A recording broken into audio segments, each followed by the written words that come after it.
메이저리그 전경기 리뷰를 한눈에 오늘의 MLB 이제 네이버 프리미엄 콘텐츠에서 만나보세요. 일본 천재 투수가 메이저리그에 진출한다는 소식에 일본도 미국도 난리가 났습니다. 사사키의 포스팅 소식과 함께 예상 행선지에 대한 이야기 함께 나눠보도록 하겠습니다. 네, 지난 9일 일본 프로야구 지바롯데 말린스는 이 소속 우한 선발 투수죠. 이 사사키 로키의 포스팅 시스템 신청 허용 소식을 발표를 했습니다. 이로써 사사키는 2020년 입단 이후에 5시즌 만에 메이저리그 진출에 도전할 수가 있게 됐습니다. 그렇습니다. 이 소식이 전해지자마자 메이저리그 공식 홈페이지 MLB.com 같은 경우에는 이 사사키를 2025년 유망주 랭킹에서 곧바로 1위에 올렸을 뿐만 아니라 FA 랭킹에서도 후안 소토, 코빈 번스에 이어서 4위로 또 선정을 했습니다. 네, 이게 얼마나 대단한 거냐면 메이저리그에서 공을 한 번도 던져보지 않은 이 23살밖에 안 된 투수가 이미 2차례 사이영상을 받은 이 4위로 선정된 블레이크 스넬보다 오히려 높은 순위를 기록을 했다는 거죠. 그렇습니다. 그렇다면 이 사사키라는 선수 어떤 선수길래 왜 이렇게 많은 관심을 받고 있는지 그 이유에 대해서 저희가 하나씩 또 알아보도록 하겠습니다. 네, 사사키 로키는 2001년에 태어났습니다. 예, 내년에 이제 23살 시즌을 맞이하게 되는데 이 고등학교 재학 시절부터 굉장히 유명했잖아요. 특히 2019년 이 고교 3년차 시즌에 이 163km를 던졌었는데 이게 일본 고교 야구 구속 신기록이었습니다. 이게 물론 비공식이긴 했습니다만 종전 오타니가 기록했었던 160km보다 무려 3km가 빠른 구속이었죠. 그렇습니다. 이때부터 이 사사키 선수 제2의 오타니, 레이아의 괴물 정말 어마어마한 별명들이 또 뒤따르기 시작을 했었는데요. 네, 지바롯데에서 1라운드 지명을 받았고 이렇게 프로에 입단하게 된 사사키 같은 경우에는 2020년 그러니까 프로 입단 첫 해에는 1군과 2군 이 통틀어서 한 경기도 출전하지 않았고요. 이 투구폼 교정과 몸 만들기에 집중을 했었는데 이듬해부터 이 센세이션을 불러일으켰습니다. 그렇습니다. 2021년 4승 2패 83.1이닝 동안 평균 자책점 2.27 두각을 서서히 드러내기 시작을 하더니 이 이듬해 2022년이었죠. 전 세계 야구 팬들의 주목을 단숨에 받게 된 그런 사건이 있었습니다. 그렇죠. 이때 4월 10일 오릭스전이었는데 이 전 세계 프로야구 역사상 최연소 만으로 20살 그리고 5개월의 나이로 퍼펙트 게임을 달성을 했습니다. 그와 동시에 그 경기에서 13타자 연속 삼진 그리고 단일 경기 19탈삼진 정말 압도적인 구위를 보여줬었죠. 그렇습니다. 부상으로 후반기 페이스가 다소 좀 떨어지기는 했습니다만 9승 4패 129.1이닝 평균 자책점 2.02로 시즌을 마감을 했는데요. 이 활약을 바탕으로 2023 WBC 일본 대표팀에도 승선한 사사키 선수 이 전승 우승에 또 기여를 했습니다. 네, 2023년에는 물집 부상 그리고 옆구리 부상 때문에 15경기밖에 출전하지 않았습니다만 7승 4패 91이닝 동안 평균 자책점이 1.78밖에 되지 않으면서 이 건강만 하면 리그를 지배할 수 있다는 평가를 받았었습니다. 그래요. 하지만 이제 시즌이 끝난 다음 2023 시즌이 끝난 다음에 소속팀 지바 롯데에게 메이저리그에 보내달라고 포스팅 신청 허락을 요청하는 과정에서 갈등을 빚었고 이 과정에서 진짜 많은 또 이야기들이 나왔었습니다. 일단 이 일본 프로야구 같은 경우에는요. 우리나라랑 다르게 이 서비스 타임 7시즌을 소화하고 메이저리그 포스팅을 신청할 수 있다.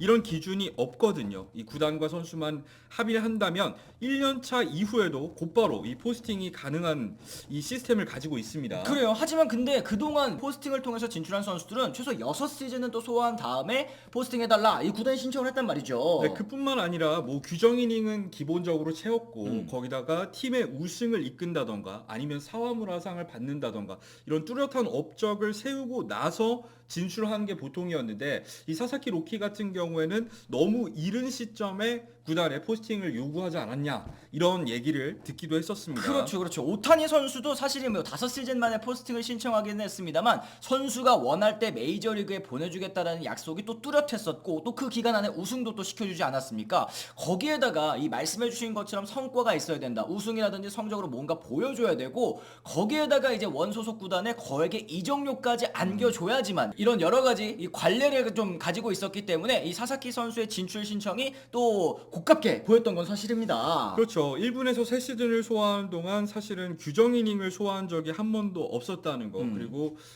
지바롯데에서 철저하게 관리를 가져가면서 이 사사키를 좀 아끼는 모습이 있었는데 아니 그런 상황에서 곧바로 메이저리그를 간다고 하니까 이전에 아파서 못 나왔던 것도 이거 혹시 꾀병 아니냐, 네. 이 팔을 아끼려는 게 아니었냐 이런 얘기까지 나왔었으니까요. 그렇죠. 더불어서 또 미일 단체 교섭 협정에 따라서 만 25세 미만인 선수는 포스팅을 통해서 이적료도 많이 챙길 수 없기 때문에 지바롯데 당시 사사키 선수의 요청을 거절했었는데 이에 해를 넘길 때까지 연봉 협상 거부하고 선수협까지 또 탈퇴를 하고 극적으로 스프링 캠프 직전에 계약을 체결을 하기는 했습니다. 12개 구단 선수들 중에서 가장 늦게 또 계약을 체결했었던 건데요. 그렇죠. 일본 같은 경우에는 보통 해를 넘기기 전에 연봉 계약을 맺는 게 보통인데 1월 말에 협상을 했으니까 이 또한 이 지바롯데 팬들 같은 경우에는 굉장히 분노를 했던 순간이었다고 말씀을 드릴 수 있을 것 같아요. 그렇습니다. 올 시즌에도 역시 뭐 규정 이닝을 채우지는 못했습니다만 10승 넘겼습니다. 10승 5패 111이닝 평균 자책점 2.35를 기록을 했는데요. 다시 한번 또 메이저리그 진출의 꿈을 내세우며 결국 포스팅 허락을 또 받아냈습니다. 그렇죠. 어쨌든 우여곡절이 있었습니다만 메이저리그 도전할 수 있는 기회를 얻게 된 사사키 선수 같은 경우에는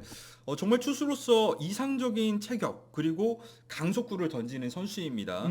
이 키 같은 경우에도 192cm 그리고 몸무게 같은 경우에도 많이 말랐다고 생각하시는 분들이 있는데 사실은 90kg를 넘겼거든요. 그렇죠. 굉장히 좋은 체형에서 지난 시즌 패스볼 평균 구속은 무려 99마일에 달했었고요. 올해 같은 경우에는 패스볼 구속은 96.8마일로 조금 감소하긴 했습니다만 이 주무기인 스플리터, 슬라이더까지 이런 변화구의 위력이 굉장히 강해졌다는 평가를 받았었습니다. 그렇습니다. 스플리터의 헛스윙 비율이 57.1%에 달했었고 이 비중을 늘린 슬라이더 역시 40.7%의 헛스윙률을 기록을 했었는데 사실 야마모토 선수가 미국으로 넘어오기 전에 직전 시즌에 이 마구 스플리터의 헛스윙률이 40%가 되지 않았다라는 걸 생각해보면 이 사사키 로키 선수의 변화구 위력 어느 정도인지 대충 감을 잡으실 수 있을 것 같습니다. 네, 더군다나 일본 프로야구 리그 같은 경우에는 삼진 당한 걸 죄악시 여기잖아요. 그러다 보니까 컨택에 집중하는 선수들이 많은데도 이런 결과를 남겼다는 게 개인적으로는 참 대단하다고 생각이 들고요. 이 제구 역시도 살펴보면은 414.2이닝을 던지는 동안 볼넷이 91개밖에 되지 않았습니다. 9이닝당 볼넷으로 따졌을 때는 2개거든요. 이 압도적인 제구력까지도 일본에서 보여줬습니다. 그렇습니다. 이랬을 때 스카우팅적인 측면으로 보면 이 사사키 선수의 패스트볼, 뭐 스플리터, 슬라이더 이 점수를 좀 주신다면 어느 정도 좀 줄 수 있을까요? 뭐 사실 댈러스 카이클 같은 경우에도 뉴욕 포스트와의 인터뷰에서 어느 정도 이제 28, 10K를 공개하긴 했었는데 카이클 같은 경우에는 패스볼은 70점에서 75점, 이 스플리터는 70점, 슬라이더 역시도 65에서 70점 정도를 예상을 했거든요. 네. 제 생각도 비슷합니다. 이 패스볼, 스플리터, 슬라이더 이 세 가지 구종 모두 플러스급 또는 플러스급을 기록할 수 있는 압도적인 구종이라는 생각이 들어요. 그렇습니다. 거기에다가 사실 뭐 풀타임을 소화한 적이 없다. 요거는 뭐 어떻게 보면 유리몸이라는 뜻도 되기는 하겠습니다만 거꾸로 봤을 때 일본 프로야구에서 394.2이닝만 던지고 미국으로 넘어온다라는 점은 주행거리 이론 그러니까 어깨와 팔꿈치를 좀 아꼈다라는 점에서 생각했을 때는 장점일 수도 있을 것 같아요. 그렇죠. 이렇게 사사키 로키라는 선수 자체가 매력적인 포인트가 굉장히 많은 선수이기도 합니다만 사실 메이저리그 팀들이 이렇게까지 관심을 가지는 더 큰 이유가 있는데 바로 계약 조건 때문입니다. 그렇습니다. 뭐 아까 저희가 말씀드렸던 미일 단체 교섭 협정에 따라서 만 25세 미만인 선수는 국제 아마추어 계약만 맺을 수가 있습니다. 따라서 사사키는 국제 아마추어 계약 총액 제한을 적용을 받기 때문에 12년 3억 2,500만 달러의 계약을 맺었었던 25살 투수 야마모토와는 달리 대형 계약을 또 맺을 수가 없더라고요. 그렇죠. 사사키가 만약에 이대로 메이저리그에 진출하게 된다면 과거 2018년에 에인절스와 231만 5천 달러의 계약을 맺었었고 그리고 이후에 3년 동안 최저연봉을 받았었던 오타니와 비슷한 케이스라고 생각하시면 될 것 같아요. 그렇습니다. 메이저리그 구단 입장에서는 큰 계약금을 주지 않고도 일본 최고의 투수 재능을 가져갈 수 있는 기회가 열렸다라는 뜻이고 그리고 예전에야 뭐 포스팅 최고액을 써낸 구단과만 이제 협상을 했습니다만 이제 과거와는 달리 선수가 팀을 고를 수 있는 환경 아니겠습니까? 이적료로 얼마를 줄 수 있는지는 사실 또 절대적인 지표는 아닐 것으로 보이긴 해요. 그렇죠. 그렇기 때문에 오타니를 영입하기 위해서 그때 당시에 이제 모든 팀들이 미팅을 통해서 어필했듯이 이 사사키 영입전 역시 그런 식으로 흘러갈 가능성이 굉장히 큰 것으로 보이고요. 구체적인 금액을 말씀드리자면 내년 이 국제 유망주 보너스풀 기준으로 했을 때 대략적으로 500만 달러에서 800만 달러 사이 정도로 생각하면 됩니다. 그러니까 정말 저렴한 금액에 쓸 수 있다는 거죠. 그렇습니다. 또 이렇게 사사키 선수의 포스팅 허락 소식 전해지면서 MLB.com이라든지 현지 매체들도 예상 행선지에 대한 이야기를 나눠놨거든요. 근데 일제히 사사키 선수의 예상 행선지로 유력 행선지 다저스를 또 꼽았습니다. 사실 대부분의 구단 임원 역시도 마찬가지라고 하는데요. 일단 올 시즌을 앞두고 이 오타니와 야마모토를 동시에 영입하면서 이 다저스 같은 경우에는 일본에서 가장 인기가 많은 팀이 됐잖아요. 거기다 월드시리즈 우승까지 차지하면서 일본에서의 인기도 더 높아진 상황이고요. 그렇습니다. 기세를 몰아서 연패에 도전하는 다저스 입장에서는, 그리고 이제 사사키 입장에서도 서로가 이제 최선의 환경이 될 수 있지 않을까라는 생각이 드는데, 오타니 선수, 야마모토 선수의 존재는 물론이고 따뜻한 서부 해안, 팀 전력, 선수 관리 측면 모든 조건에 있어서 사실 다저스를 이길 수 있는 구단은 많지 않을 것 같아요. 그렇죠. 더불어서 다저스에 가게 된다면 오타니와 함께 광고, 스폰서십 이런 여러 가지 개인 수입적인 측면에서도 부가가치를 극대화할 수 있을 뿐만 아니라 일본에서의 관심도 더 많이 받을 수 있겠죠. 그렇죠. 이 선수로서는 굉장히 매력적인 조건이라는 생각이 듭니다. 그렇습니다. 뭐 오늘 카이클 선수가 아까 말씀해주신 이 뉴욕 포스트와의 인터뷰에서 이미 뭐 다저스와 계약을 논의했다, 뭐 이런 얘기는 사실은 뭐 그런 뉘앙스는 또 아니더라고요. 그렇죠. 카이클이 그거를 확신에 차서 얘기를 한 게 아니라 그런 소문도 있다. 나도 들었다 정도이고 본인도 직접적으로 사사키 로키와 얘기를 나눈 적은 없다고 하더라고요. 그렇습니다. 근데 일본 쪽 분위기는 거의 다저스 쪽으로 간다고 보는 것 같아요. 그리고 샌디에고 가능성도 어느 정도 얘기가 되고 있습니다만 이 사실은 다저스가 가장 확률이 높다고 보고 있는 것 같습니다. 그렇습니다. 방금 말씀해주신 것처럼 그 밖에 유력한 행선지로 꼽히는 팀은 일단 샌디에고기는 한데요. 바로 이 다르비슈 선수의 존재가 굉장히 또 큰 것 같습니다. 사사키 같은 경우에는 지난 2023년 WBC에서 이 샌디에고 베테랑 투수인 다르비슈와 굉장히 각별한 사이가 됐다고 하더라고요.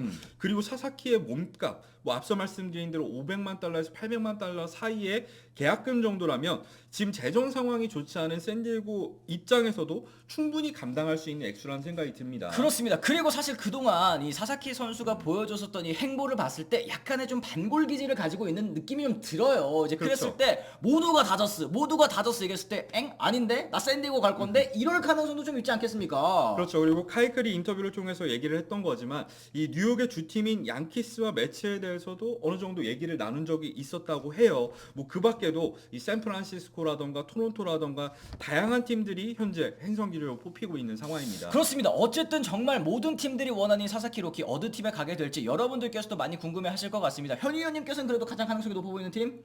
저 같은 경우에는 뭐 돈을 걸라고 하면 네. 다저스지만 네. 왠지 샌디에고에 가지 않을까라는 생각이 개인적으로 듭니다. 그럼 저는 다저스에 돈을 걸도록 하겠습니다. 어쨌든 여러분들께서도 저마다 생각 있으실 것 같습니다. 댓글을 통해서 달아주시면 또 좋을 것 같고요. 사사키 로키 선수에 대한 여러 가지 의견들 또 다시 부탁드리도록 하겠습니다. 오늘 저희가 준비한 소식 또 유익하다고 느끼셨다면 좋아요, 구독, 알림 설정까지 꼭 부탁을 드리도록 하겠고요. 저희는 또 다른 소식과 함께 돌아오도록 하겠습니다. 지금까지 시청해주신 분들 모두 감사합니다. 고맙습니다. I'm ready to go. I'm ready to go.